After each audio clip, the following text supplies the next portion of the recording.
difference between the obligations of the developed countries and developing nations. So like the developed nations are actually the ones who have developed in the past and have emitted more carbon dioxide emissions. So letting the developed nations and financially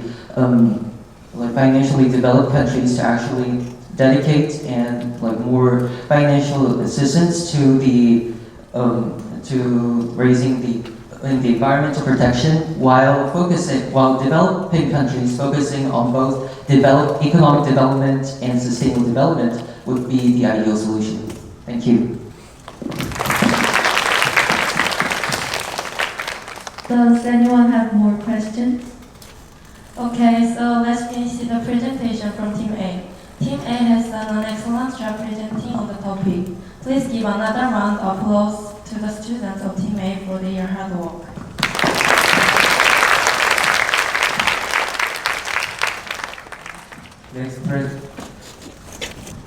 Next presentation is from Team B. Team B will consist of Kim Min-jun of Hanning High School, Park Si-hyun of Hwasong High School, Kang Han of Konkuk High School, Yeo Ji-min of Korean International School in Hanoi, Kim Yul-lee of Korean International School in Tianjin, Song Ye-rin of Namhae-haesong High School, Kwak Ji-min of Pungsan High School. Please pay your attention to the presentation.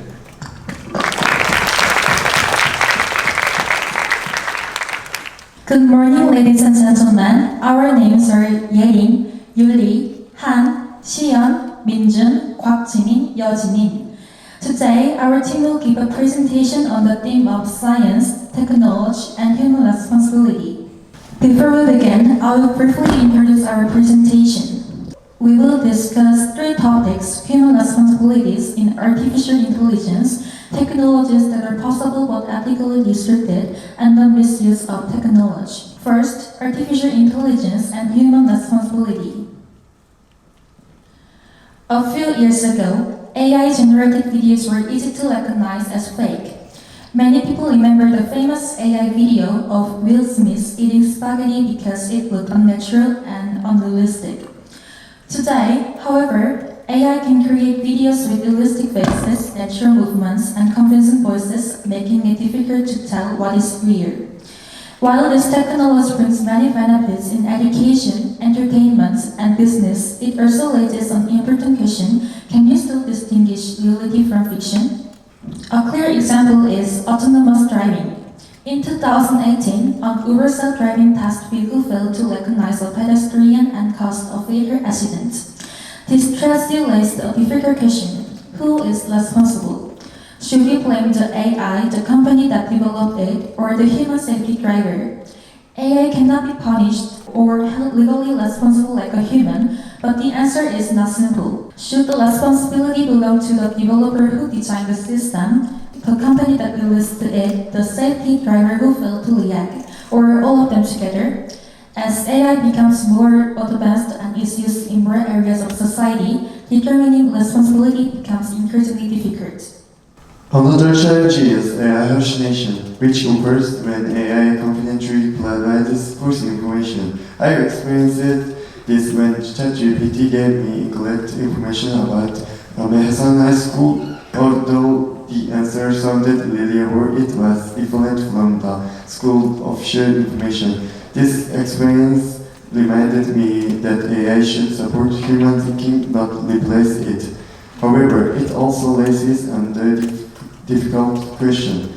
If someone makes an important decision based on incorrect AI-generated information, who is responsible?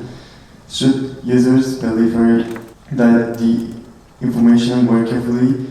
Should developers improve AI systems to reduce these errors? Or should both sides share responsibility? Once again, there is no easy answer. Deepfake and voice cloning technologies show the same pattern.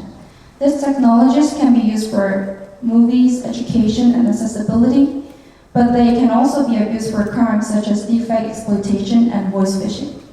The technology itself is neither good nor bad. It depends on how people use it. However, when these technologies are misused, responsibility is often difficult to define. Is it the person who created the AI, the company that provided the service, or the criminal who abused it? As AI becomes more powerful, these questions become even more complicated. These examples show that AI is not only about technological innovation, but also about responsibility. As AI continues to develop, the question is no longer simply, what can AI do, but also, who should be responsible when AI causes harm?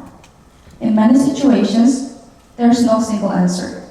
Responsibility may involve developers, companies, operators, governments, and users at the same time. Therefore, the biggest challenge of the AI era is not only developing smarter technology, but also establishing clear standards for responsibility. Only when technological innovation is discussed together with real responsibility can AI truly become a tool that benefits society while minimizing its risks. Second, technology is possible but ethically restricted. Science and technology are advancing rapidly, solving complex problems and opening unprecedented opportunities. Every day, innovations make our daily life safer, healthier, and more connected than ever before. However, as technology grows more powerful, progress brings a fundamental question. Just because we can do something, does it mean we should? Capability alone is not enough to build a desirable future. Before introducing revolutionary technologies into society, we must carefully weigh their long-term ethical consequences and ensure they serve humanity positively. The first example is gene editing. While it holds immense potential to treat genetic disorders and save lives, it raises serious ethical concerns.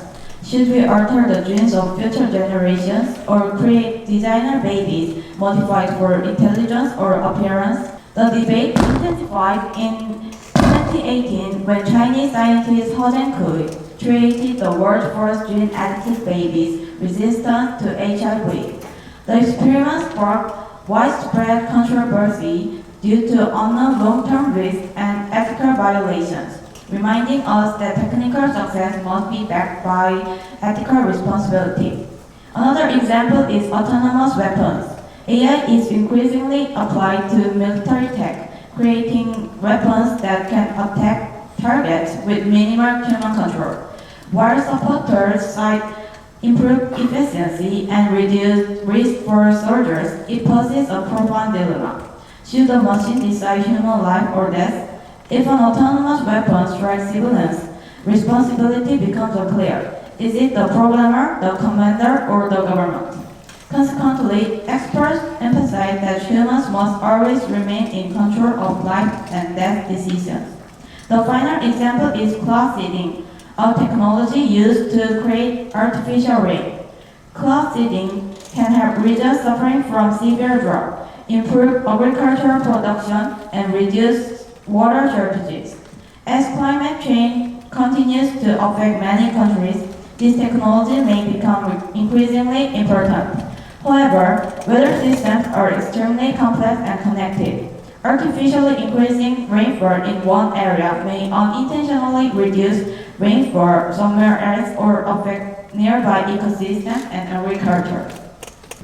To counter these issues, I would like to propose 4 ethical questions that we must consider before applying any powerful technology. First, does the impact of this technology apply equally to everyone? Technology should not deepen inequality. It shouldn't be that benefits go only to a few, while the risks fall on the vulnerables. Second, have you considered the opinions of those affected? Those who are affected by the consequences of technology must give informed approval in its deployment. Third, can anyone still control this technology? We must ensure that critical decisions, especially those involving life and safety, remain under human control rather than fully autonomous algorithms. Fourth, can we handle unexpected consequences? If a technology causes serious damage to our environment or human life, we must approach it with extreme caution.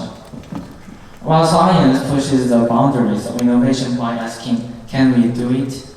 Society and ethics must establish the boundaries of responsibility by asking, should we do it? Technology alone gives us power, but ethics give us direction. True progress is achieved only when our technical capability and moral responsibility move forward together. Third, misuse of technology.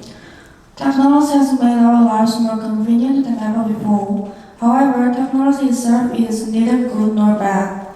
Its impact depends on how people choose to develop and use it. One example of the misuse of technology is AI bias. AI bias, also known as machine learning bias or algorithmic bias, refers to AI systems that produce biased outcomes by reflecting and even reinforcing human biases and even inequalities.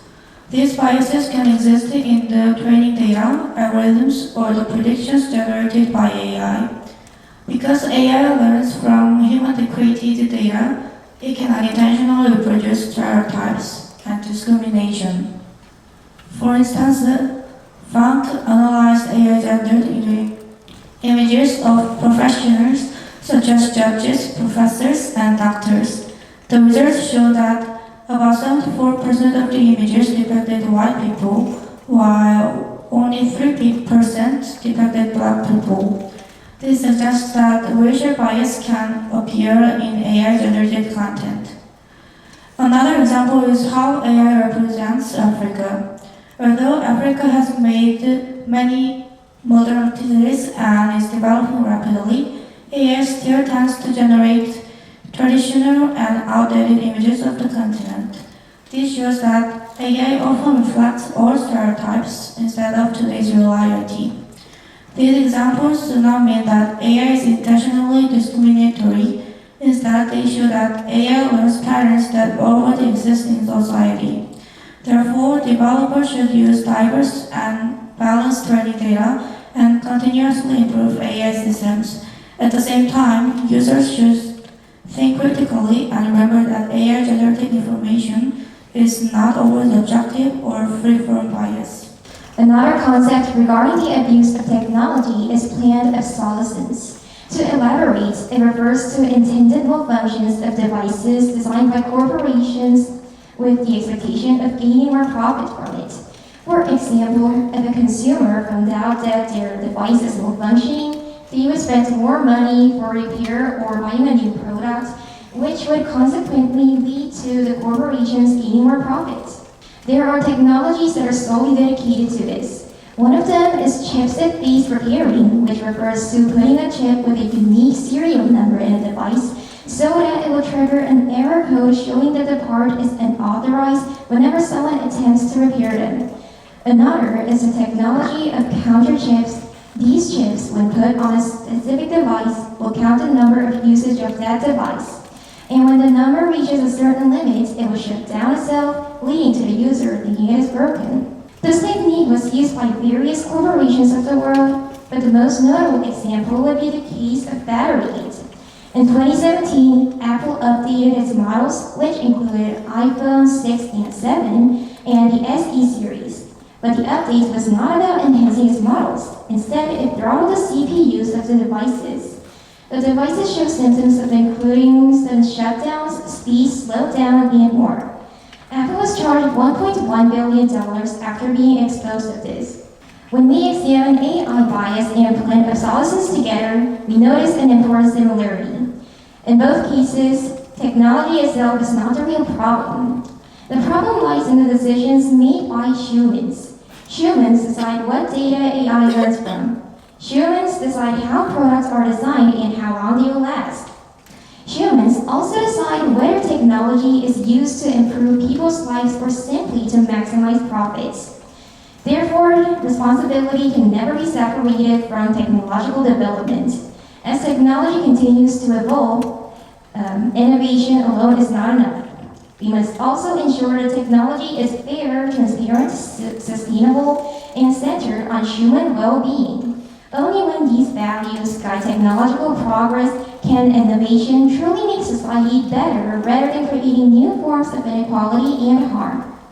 Today, we have explored how technology creates incredible opportunities while also bringing new responsibilities. Artificial intelligence makes our lives more convenient, but it also raises important questions about responsibility. Many misinformation, privacy, and crime. We also learned that technologies such as gene editing, autonomous weapons, and cloud seeding are scientifically possible, but they require careful ethnic consideration before they are widely used. These examples remind us that technology itself is neither good nor bad. Its impact depends on how people choose to use it. To achieve a better balance between technology and humanity, we would like to suggest 4 guidelines. First, developers should create technology that is safe, fair, and transparent. Second, companies should put the public interest before short-term profit. Third, government should continuously improve laws and safety standards to keep up with technological change. Lastly, users should think critically, verify AI-generated information, and use technology responsibly. Technology will continue to become more powerful, but it can never replace human judgment, empathy, or responsibility. The future will be shaped not only by the technology we create, but also the values we choose to follow. Thank you very much for listening.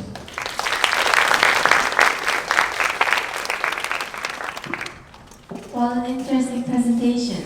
Team B's presentation was about who is responsible in the age of AI. If you have any questions regarding the presentation, please raise your hand. Hello, I am Steve. Last question is how can we balance ethical revolution and tech innovation? 윤리적 규제가 기술 혁신을 방해하지 않으려면 우리는 어떤 원칙을 세울 수 있을까요? To the revolution and ethical problems, we suggest 4 ethnic standards. And when the technologies can achieve 4 standards, we think we can make a balance between technologies and ethical standards. Thank you for your attention.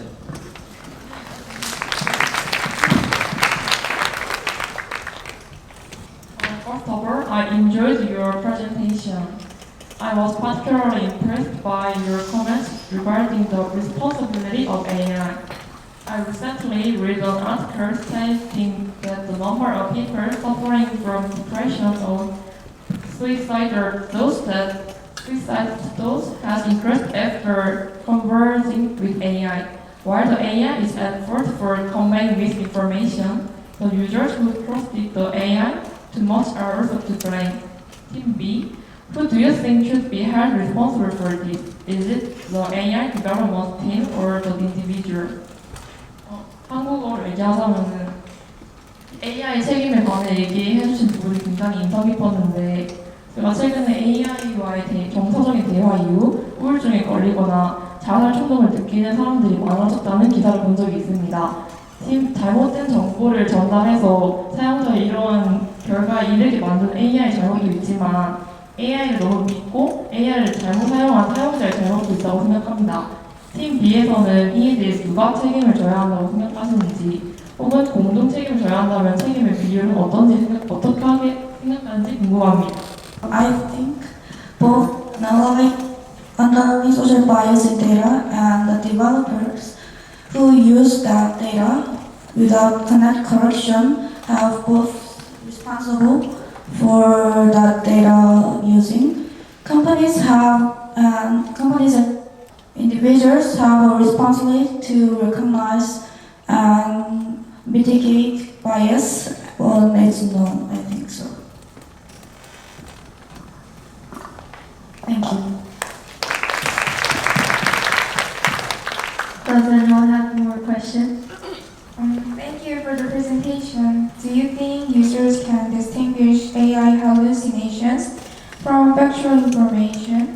And what skills or competences do you believe are necessary to identify and evaluate them?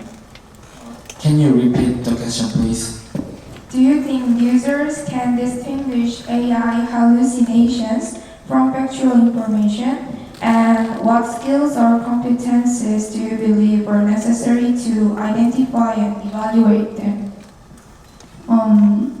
I think the users cannot easily distinguish the fact and fake that an generated AI give us, the information the generated AI give us. So I think the most important qualification is thinking critically and always do not just fully accept all the information the AI give us, just always think it in diverse way. Thank you.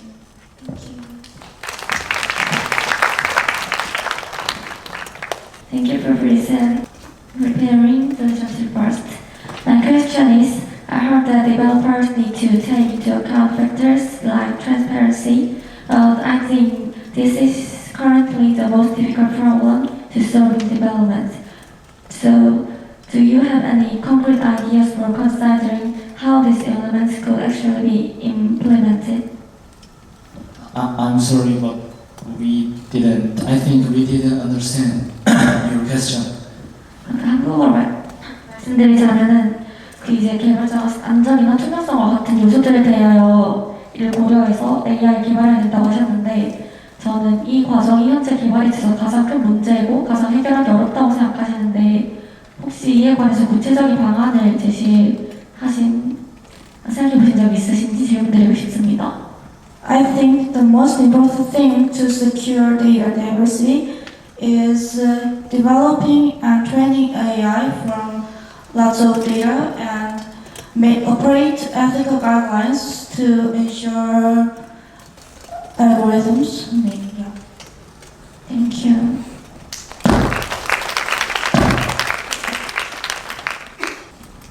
AI 기술의 책임에 대해서 좋은 발표해 주셔서 감사합니다.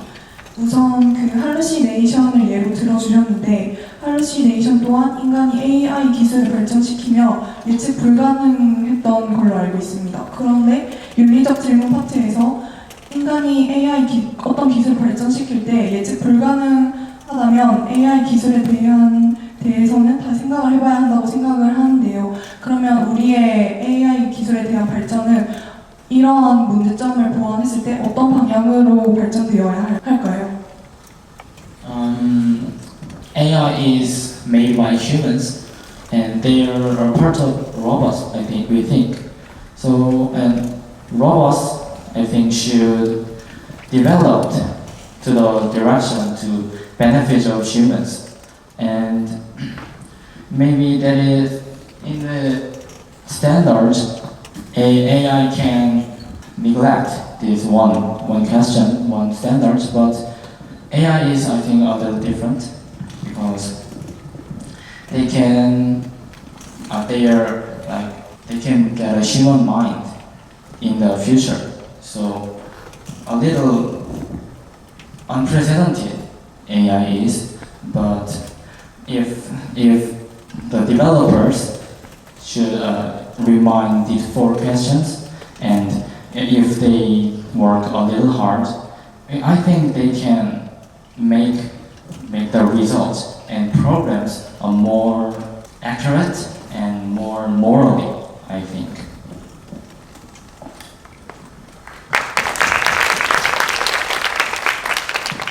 Does anyone have more questions? 네, 발표 잘 들었습니다. 결론 3번 부분에서 기술의 발달 속도를 규제나 법률의 제정 속도가 따르지 못하는 현상인 문화 지체를 언급하셨는데 말씀하신 것처럼 AI가 빠른 속도로 계속 진화함에 따라 규제 및 제도적 그런 문제들이 종종 따라잡기 어려워지곤 하는데 그럼 이 문화 지체는 우리 사회가 해결해야 할 사회 문제 중 하나라고 생각하는데 발표자님들은 구체적으로 이 문제를 어떻게 생각하시는지에 대해 궁금합니다. So you mean if the government regulate the rules and regulate AI's growing up is when so do you mean when government restricted AI's growing up by laws and regulations, and you mean our culture didn't develop very much? And then, but we think proper regulation are needed, because when there are no regulation or laws, maybe yes, we worried the AI's development can go to the very bad place, like examples of defects and many things, and like kamikaze drones and defects, like bad things. So when there is no regulation and laws at all, yes, maybe there are a very fast developments are there, but the social is getting become chaos, I think.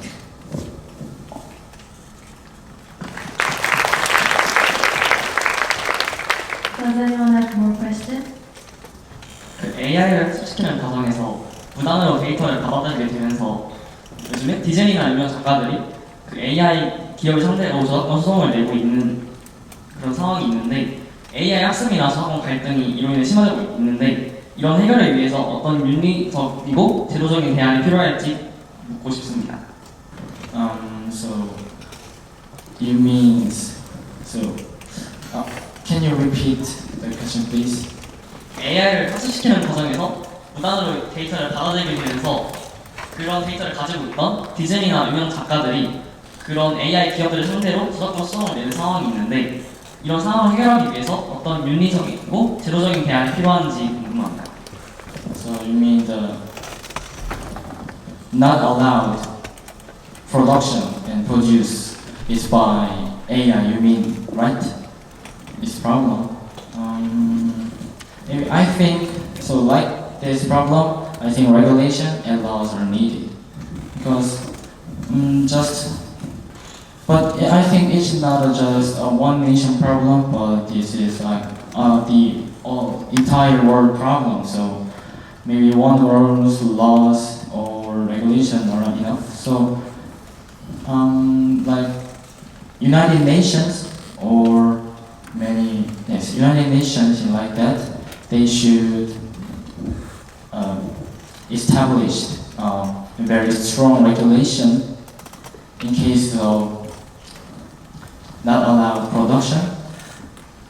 And maybe I think this is needed, because when there are many nations follow this rule, even if one nation are very strong, the one nation should follow, because of the world side of view. So I think when the entire world cooperation is being forced, this problem will be solved, I think.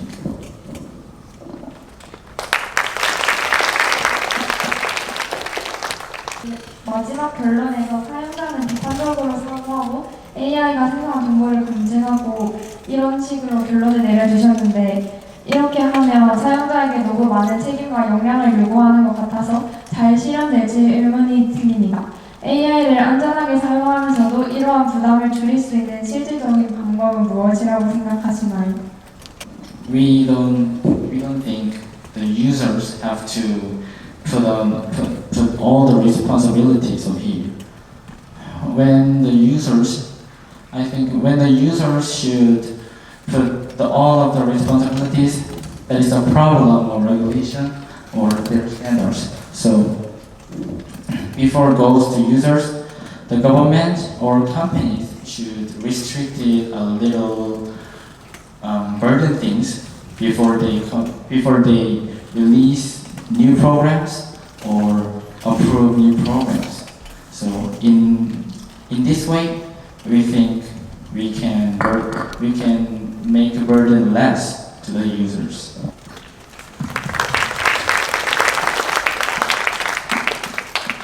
Does anyone have more questions? Thank you for your great preparation. The kamikaze drone, which is abandoned because of ethical problems, are used in wars. A war has a purpose of saving the nation's people, a salutary behavior.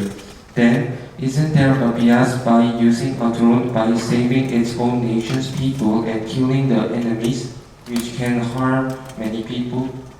Kamikaze drone is problem because yes, you're right because the war is for protecting home nation civilians, but kamikaze drone is problem because they have a very high percentage of hitting not a soldier or civilians.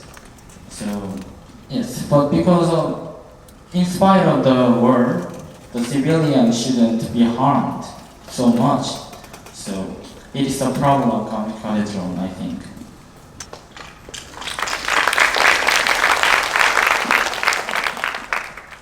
Okay, so let's finish the presentation from Team B. Team B has done a great job preparing and presenting on the topic. Please give another round of applause to the students of Team B for their hard work.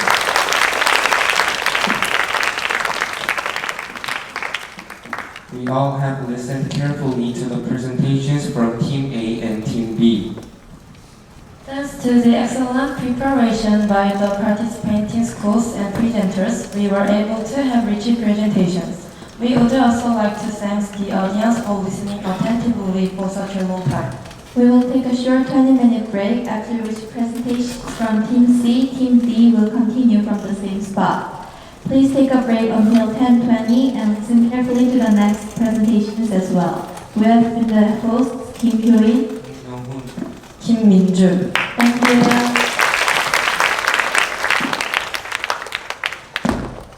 네, 방금 들으신 대로 20분간 휴식하고 바로 다음에 C팀, D팀 발표하도록 하겠습니다.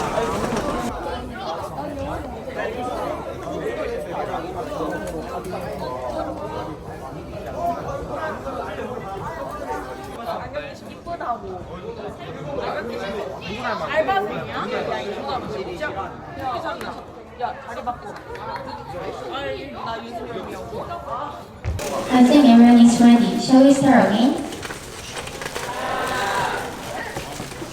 Hello everyone. Good afternoon everyone. Welcome to part 2 of today's presentation. My name is Yang Jae-ho. And I'm Kim Min-ju. We'll be your host for this session. During the first session, we had the opportunity to hear a variety of inspiring topics and innovative ideas. I was truly impressed by the passion, dedication, and thoughtful research demonstrated by every team. Every presentation reflected the unique perspectives of the participants and showed how much effort they put into preparing for today's presentation. I completely agree. After watching those excellent presentations, I became even more excited for the teams presenting part 2. The break almost felt too long because I was looking forward to what was coming next. I'm sure everyone here is also excited to see what our next presenters have prepared. Just like the previous teams, the presenters in this session have also prepared outstanding presentations based on extensive research and careful discussion. We hope you will enjoy seeing how each team approached this topic and the creative solutions they developed. We also encourage everyone to listen carefully and support each team with your attention and applause. Our first presentation in part 2 is given by Team Synergy, Shin Seung-kyun of High School, Kwon Hyuk-chang of Gwangju High School, Yoon Seo-yeon of Kish, Oh Seung-jun of Hwasong High School, Cha Eun-yu of Pongsang High School, lastly Kim Da-nu of Nam해해성고 High School. Their topic is Beyond the Algorithm to Peace, proposing the Use Method Exchange Platform. Certainly sounds fascinating, doesn't it? Okay, thank you. Please welcome Team Synergy with a big round of applause.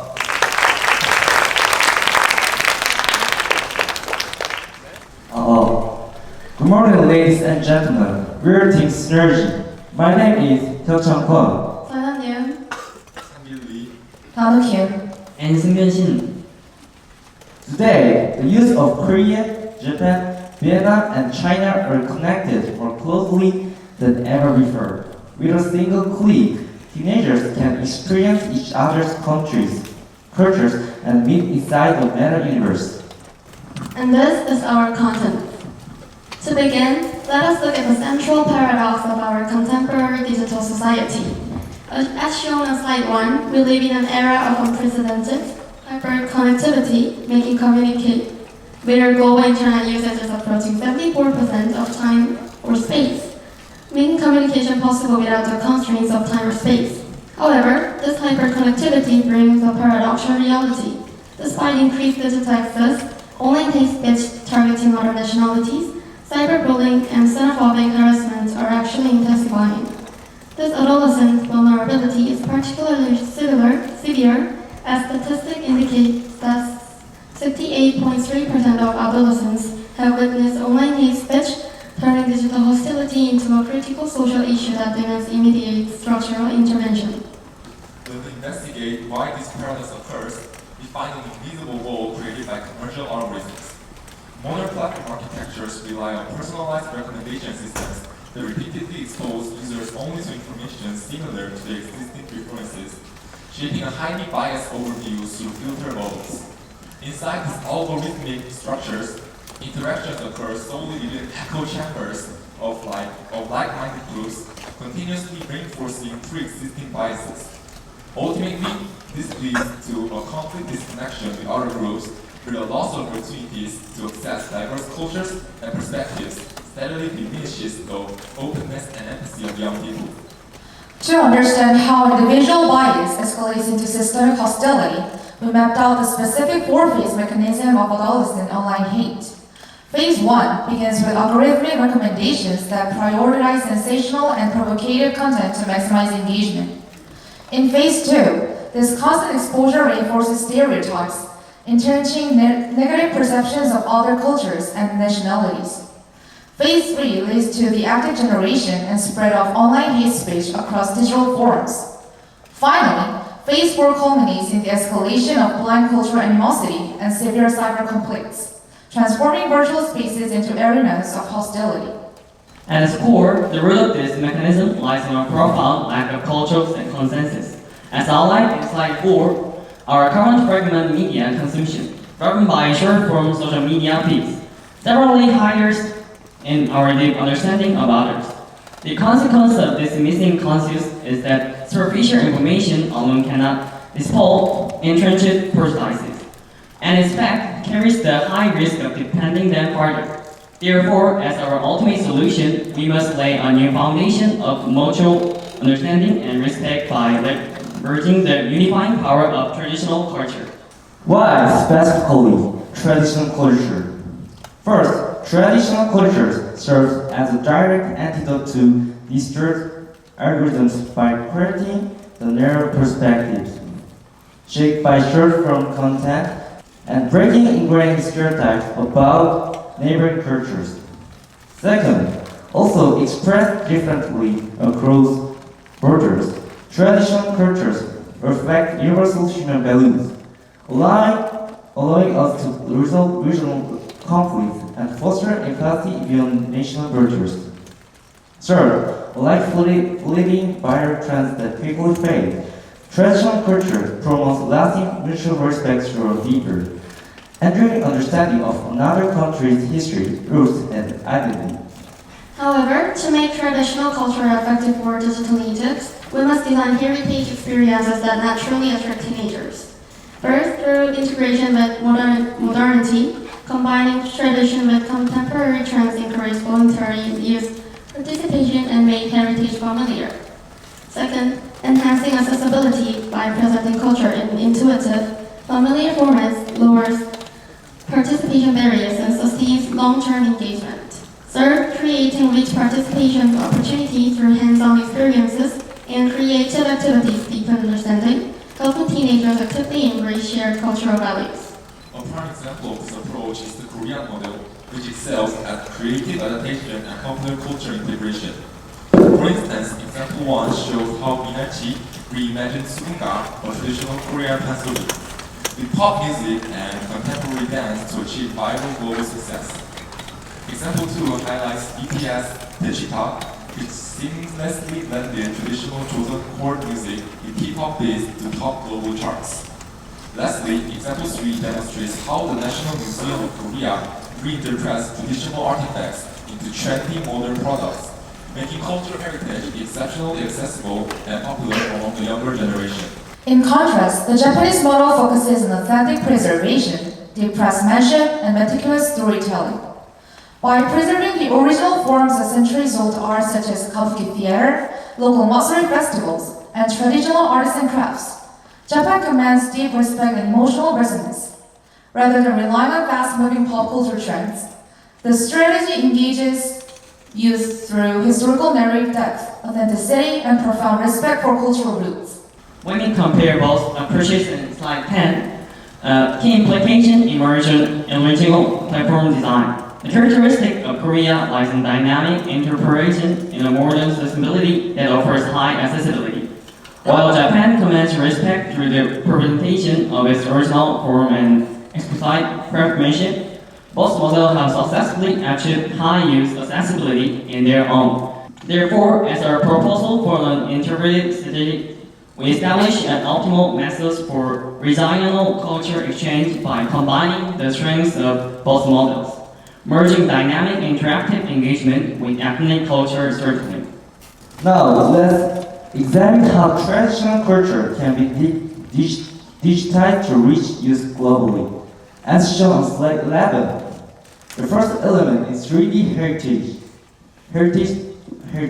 where systems like Google 3D Heritage and the National Museum of Korea's 3D scanning precisely transfer real monuments into high-fidelity digital objects. Second, through metaverse platforms such as VR Cultural Heritage Experience Spaces in Zepeto Hano Village, young people can explore traditional culture first in immersive environments. Third, this digital transformation allows us to overcome geographical constraints, creating an environment where youth around the world gain equal access to cultural heritage regardless of physical location. This digital integration is strongly supported by core principles of social psychology. First, under contact theory in practice, research proves that sustained online contact between people of equal status directly reduces prejudice and overcomes biases. Second, regarding the role of cultural content, shared heritage content lowers communication barriers, serving as a natural starting point for meaningful cross-cultural interactions. Third, in building cooperation and trust, engaging in shared cultural activities naturally builds trust, as working toward common goals strengthens mutual understanding and breaks down long-standing stereotypes. Building upon these principles, we proudly introduce our core solution, the Youth Meta Exchange platform. Firstly, for the core goal, we would like to offer an interactive traditional culture showroom where users explore 3D traditional heritage from around the world and design cultural fusion avatars in a virtual space. Secondly, for the mission, global coexistent missions bring multinational youth teams together to collaborate and solve global challenges such as climate change and peace. Thirdly, about AI support, real-time AI translation and cultural context explanations remove language and cultural barriers, establishing an environment for equal and seamless communication. Looking closely at Feature 1, the traditional culture showroom operates through three key components. Point 1 features the virtual museum where major historical sites are recreated via high-precision 3D scanning, enabling immersive exploration anytime and anywhere.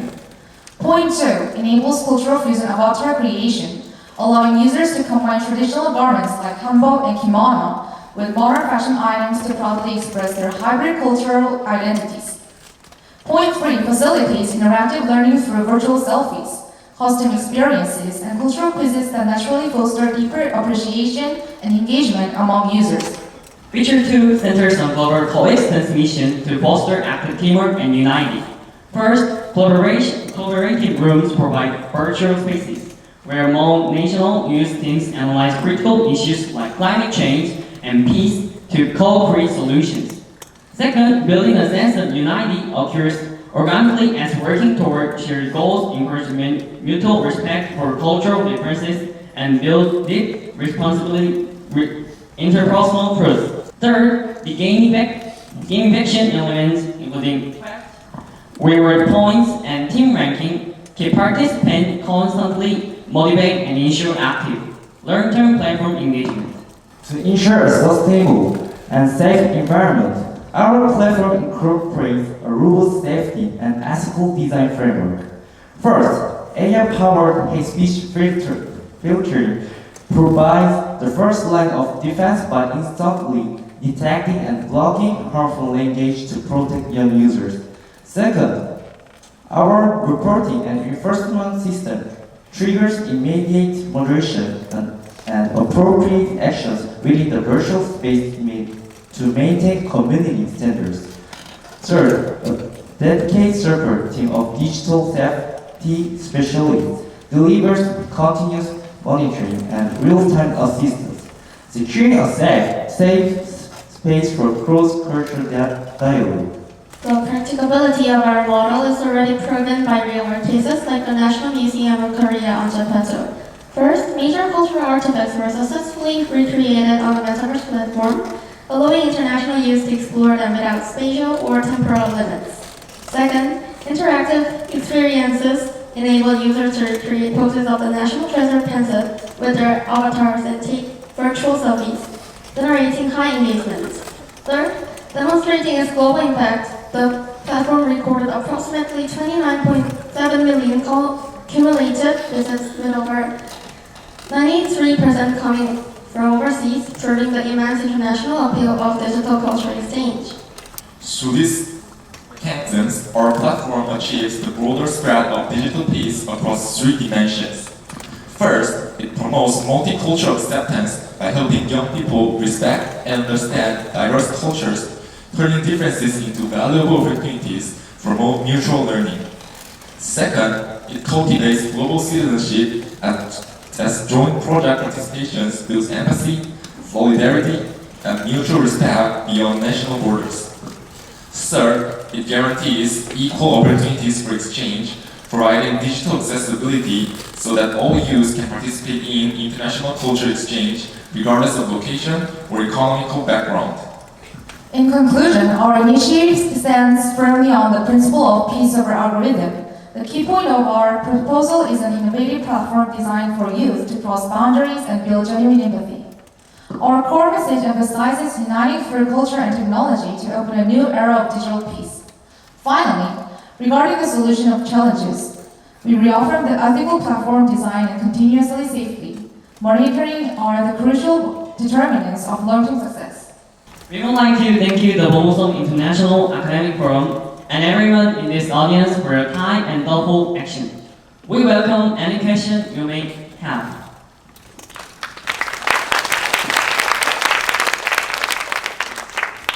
Does anyone have any questions for Team Synergy?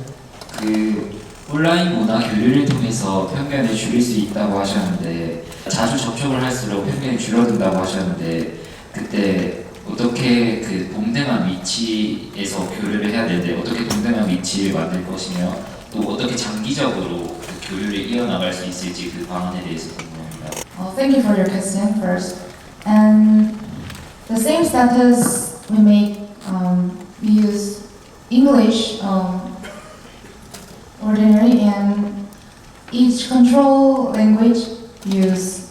We encourage voluntary participation from a broader range of teenagers by using popular culture such as K-pop along with reward-based gamification as incentives. Thank you.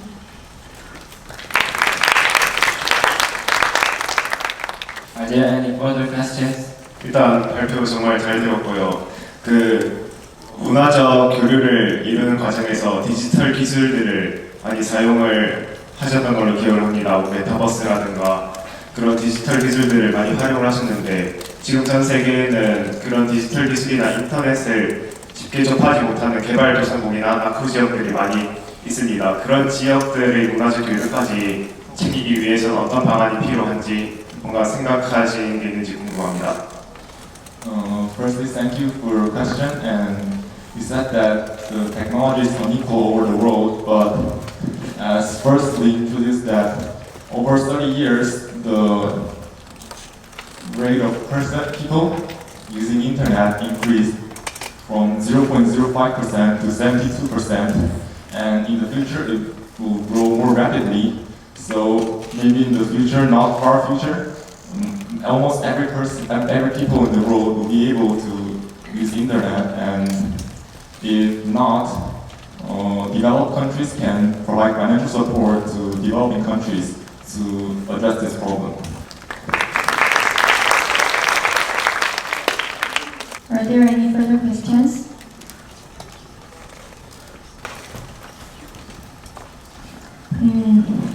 First, thank you for your presentation. I have one question. Since short and attention-grabbing content is more popular online, do you think it could incomplete view of Korean culture? If so, how could we overcome this limitation? 한 번만 더 한국어로 말씀드리겠습니다. 일단은 온라인에서는 짧고 눈길을 끄는 콘텐츠가 더 소비가 많이 된다고 생각하는데요. 이로 인해서 사람들이 한국 문화에 대해서 단편적으로 이해하게 될 가능성이 있다고 생각하시나요? 만약에 그렇게 생각하신다면 이런 한계를 어떻게 보완할 수 있을까요? I think it has some limits of making short form videos of Korean culture, but we can just make new kind of things of history or our culture that makes to you're not just making short form videos, you're making metaverse series of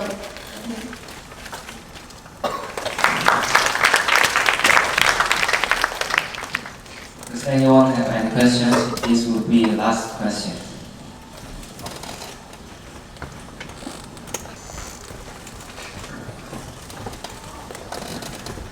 Which organizations would you like to collaborate with to make this project successful? Can you repeat one more time? 한국어로 얘기하자면 이 프로젝트를 성공시키기 위해 어떤 기관과 협력하고 싶으신지? So all of this stuff is like based on traditional stuff, more cultural and advanced technology, combining together to make young generations get into traditional culture. So like we would cooperate with like big places like UNESCO or like OECD, and like because it's more based on higher technology, we will cooperate with bigger companies that can provide us with those technologies.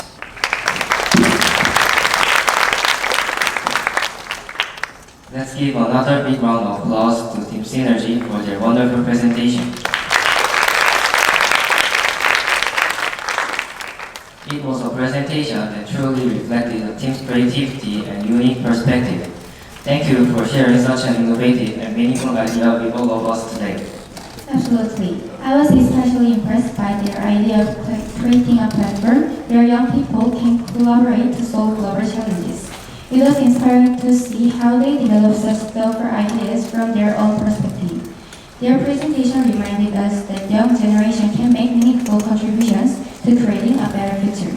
I agree. And our next presentation will be given by Team Audi, Lee Soyeon of Gwanguk High School, Nam Da-won of KIST, Park Se-jun of Hanin High School, Jung Si-young of Nam해해성 High School, Lee Woo-ju of Pungsan High School, and Kim Seung-ju of Hwasong High School. You might be wondering, Team Audi, where does the name come from? I don't know. Well, it's pronounced just like the Korean word Audi, meaning where. A fitting name for a team exploring where the future of our local communities is heading. Their topic is regional extinction due to urbanization. They prepared another fascinating presentation, and I'm looking forward to hearing their fresh perspectives and creative ideas. I'm sure they will provide us with meaningful insights into one of today's most important social issues. So am I. I'm especially interested in learning more about how regional decline is affecting our communities, what causes it, and how different countries such as Korea, China, and Japan are responding to this challenge. I'm also looking forward to hearing the team's creative solutions and be excited to learn more about their research process and the ideas they develop. Please welcome Team Audi with a warm round of applause.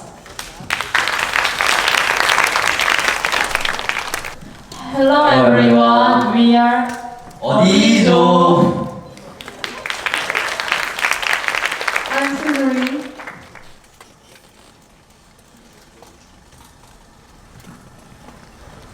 남자원, 이소윤, 박세준, and 정시영. Now we would like to introduce our exploration.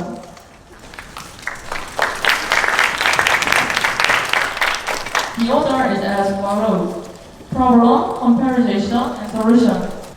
Then I'll talk about the problems caused by urbanization. You've likely heard that the term population overcrowding. It means the phenomenon where an extreme concentration of people in a specific area causes abnormally high population density.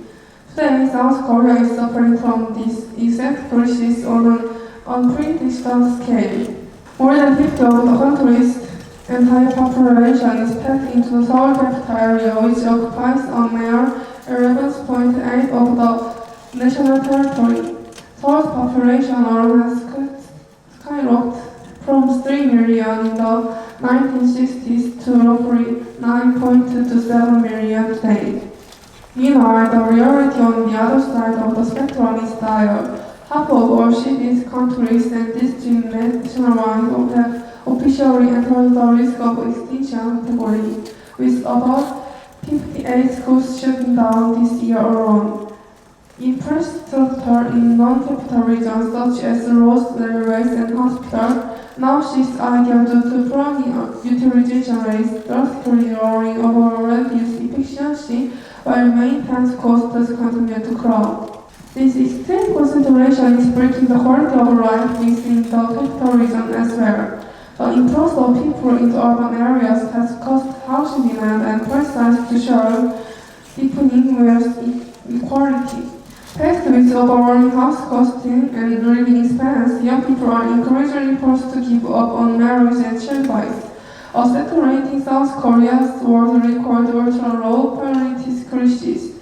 To make matters worse, stagnant adult barriers in rural regions sparked deep anxiety among youth that staying outside the capital area means missing out on wealth-building opportunities. This fear fuels a vicious cycle, driving even more young people to migrate to Seoul. Breaking this destructive loop is the most urgent challenge South Korea faces to ensure its sustainable future. There are three main reasons why people continue to move to big cities. First, jobs and industries are heavily concentrated in large cities. Most major companies, factories, and business districts are located in urban areas, so people naturally move to cities to find better employment opportunities. Second, education, medical care, and cultural facilities are much more developed in urban areas. Cities offer better schools, advanced hospitals, and a wider range of cultural experience, which attracts people who want a higher quality of life. Third, cities have better transportation system and infrastructure, efficient public transit, well-built road, and convenience public service make urban life more practical and comfortable, continuously attracting more people to move in. So, in summary, jobs, public service, and infrastructure are three key forces that pull people into cities and accelerate urbanization. As a result of this rapid urbanization, several serious problems have emerged. Again, these are three major consequences. First, traffic congestion and pollution become much more serious. As the pollution concentrates in one area, the number of vehicles increase dramatically, leading to heavy traffic jam and worsening air quality. Second, regional decline and social inequality deepen. While big cities keep growing, rural areas lose their population, that's their economy, and even basic services like schools and hospitals. This creates a widening gap between urban and rural regions. Third, housing prices and living costs continue to increase. High demand of housing in cities pushes up prices, making it difficult for many people to afford a home. which further widens the wealth gap. In conclusion, urbanization brings not only growth but also serious side effects, environmental pollutions, regional imbalance, and economic inequality. These are the challenges we need to address moving forward. Next, let's compare the cases of China, Japan, and South Korea. As you can see, South Korea, China, and Japan have all experienced urbanization, but each country has developed in a different way. First, South Korea. Since the 1960s, many people have moved to Seoul because of rapid industrialization. Today, Seoul is the country's center of technology and business, with an advanced public transportation system. However, it also faces high housing prices and heavy traffic. Next, China. Focusing on Tianjin, after the reform and opening up policy, Tianjin grew into a major port city. It became an important center for international trade and manufacturing. However, rapid growth has also led to problems such as air pollution. Finally, Japan. Tokyo developed during Japan's period of rapid economic growth. It is now known for its efficient railway system and its role as a global business center. Today, its main challenges are an aging population and high living costs. Each country follows different paths. In South Korea, industrialization concentrated people and industrializing Seoul. In China, economic reform and forest development helped cities like Tianjin grow quickly. In Japan, post-war economic growth turned Tokyo into a global city with evidence, technology, and transportation. All three countries experienced economic growth and improved transportation through urbanization. However, there are also clear differences. South Korea is centered around Seoul. China experienced the fastest urban expansion. Japan has reached a more mature stage of urbanization and is now focusing on an aging society. Urbanization has strengthened the economies of all three countries and improved infrastructure. However, each country faces different challenges. South Korea struggles with housing prices, China with environmental issues, and Japan with an aging population. These examples show that although South Korea, China, and Japan have all become highly urbanized, each country has developed in its own way and faces different urban challenges. Then let's take a closer look. How are different regions of Korea responding to population decline caused by urbanization? Right here in Nam해해성고, Gyeongsanam-do, our rural-based income policy is being implemented. This is a system that provides 150,000 won per month to residents of Nam해해성go, and it started this year. Since its implementation, sales growth has recorded 34.2% and the population has increased by 4.7%. Another example is Sinangun, Jeollanam-do. Sinangun is composed of numerous islands, and leveraging this characteristic, it is conducting the One Island, One Museum project, which involves establishing a museum or art gallery on each island. Additionally, the Popper Island project is underway, by decorating the entire island in popper with popper flowers and a popper bridge, it is attracting tourists. The various problems arising from urbanization, as described above, are not limited to our country, but are on international trend in East Asia. That also occurs in countries such as China and Japan. We would like to discuss solutions to these problems. First, a representative problem caused by urbanization is the decline in regional competitiveness. As a result of urbanization, when the working age population around cities is drawn out to the cities, and infrastructure is concentrated there, regions lose their competitiveness compared to the cities. If this phenomenon worsens, regions will ultimately tear down in a vicious cycle.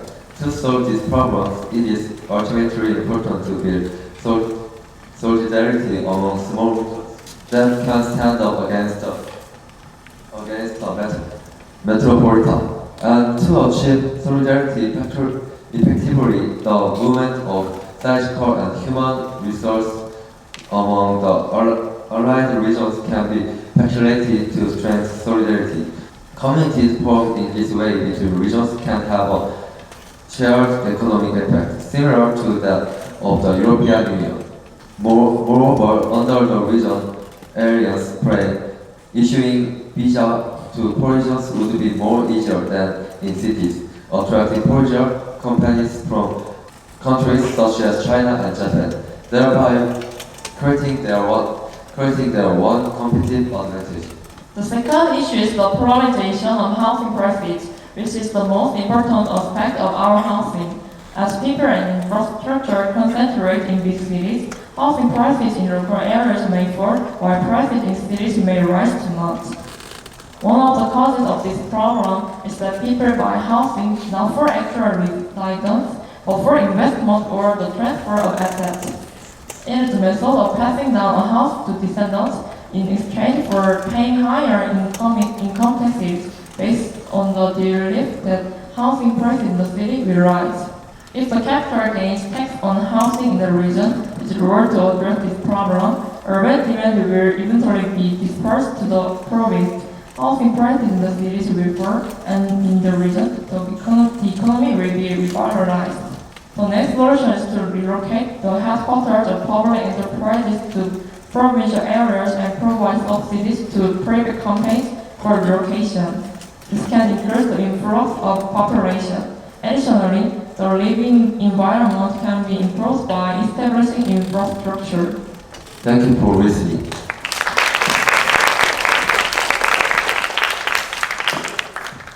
If anyone has any questions for Team OD, please raise your hand. You guys are starting, right?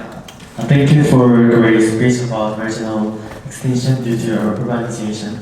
I'd like to ask, have you think about what lessons can Korea learn from China's urbanization policies? 한국어로 한 번만 다시 말해주세요. 중국의 도시화 정책에 관해서 한국이 배울 수 있는 점이 무엇이 있는지 생각해 보신 적이 있으신가요? In China, we offer some regional benefits because there are many population in there. So also there are many population in rural sites. So government will provide some benefits from that, and we think we could learn from it because nowadays many people live in Seoul in Korea. So it's kind of a problem. So I think that's what we need to learn.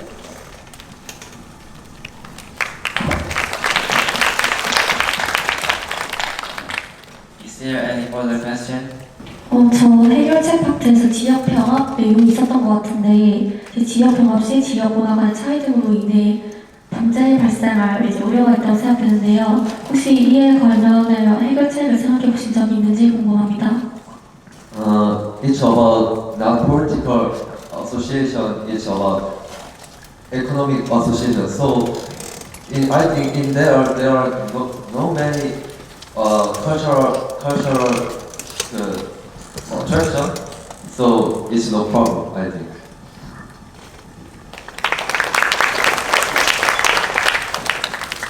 Are there any further questions? First, thank you for your good presentation. You explained that focus is on solving problems caused by urbanization, but there is an argument that the concentration of various facilities and population in the metropolitan area increases economic efficiency. So what do you think about this? To rephrase one more time more clearly and thoroughly, or in Korea? 도시화로 인한 문제를 해결하는 것 중점으로 발표를 구성하셨는데요. 다양한 시설하고 인구가 수도권에 집중되는 것이 경제적 효율성을 높인다는 의견도 있습니다. 어떻게 생각하시는지 궁금합니다. It's right, but it's about always in developing countries, but we are already not developing countries, so we need to use our land more effectively. So we choose this subject to solve like this problem.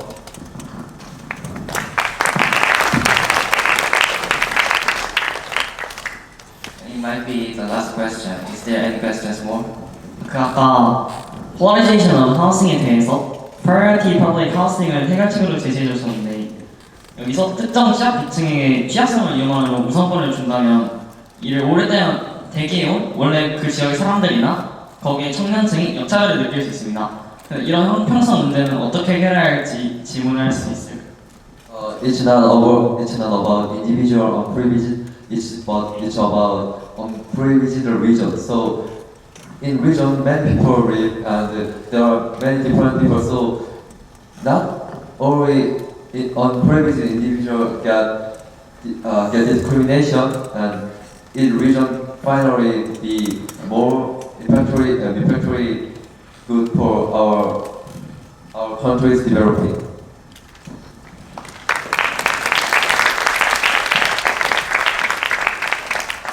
Please give another big round of applause to Timothy for your excellent presentation. It was a wonderful way to conclude today's presentations. Thank you for sharing your valuable research and ideas with us. Thank you for your outstanding presentation. It was clear how much thought and effort went into this project. I was especially impressed by their comparison of regional challenges, Korea, China, and Japan. It was also interesting to hear their practical ideas, such as strengthening cooperation between neighboring regions, improving transportation and infrastructure, encouraging population movement through housing policies, and creating better living environments in local communities. Their presentation gave us a lot to think about for the future. This concludes all of today's presentations. The second Bo물섬 International Academic Forum has brought together students from around the world to learn, explore, and exchange ideas here in Nam해.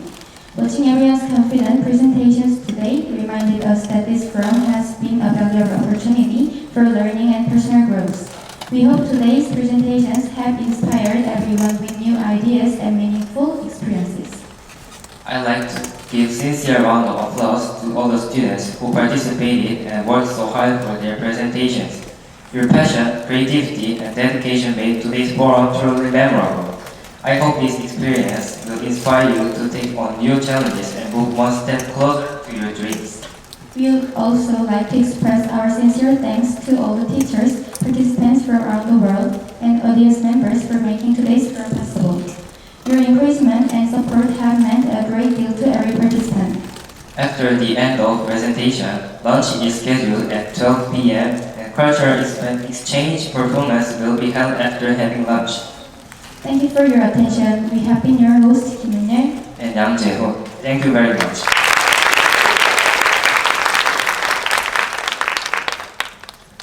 네, 발표 및 사회 하느라 고생한 모든 친구들에게 서로 박수 한번 쳐주시면 좋겠습니다. 네, 짧은 기간이지만 수준 높은 발표 준비와 그리고 질문들을 하시느라 정말 고생 많으셨고요. 이제 어떻게 보면은 큰 행사들이 다 끝났고 이제 즐길 일만 남았기 때문에 이 자리에 모인 김에 이렇게 모이기 쉽지 않아서 여기서 단체 사진 하나 찍을까 합니다. 그래서 이대로 앉은 채로 저 무대에서 어느 카메라를 봐야 될지 모를 때는 왼쪽부터 순서대로 차근차근 보면서 다 표정 지어주시면 됩니다. 연예인들 기분으로 앞에 포토라인에 카메라를 쭉 훑으면서 차근차근 봐주시면 됩니다. 또 솔직히 누가 찍고 계실지 모르겠어요. 지금 두 분 다 들고 계셔가지고.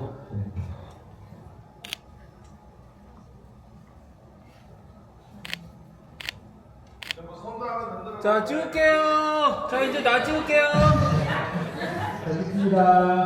자, 하나, 둘, 셋, 둘, 셋, 셋, 둘, 셋. 자, 마지막 둘, 셋. 좋습니다. 네, 감사합니다. 모두 수고 많으셨습니다.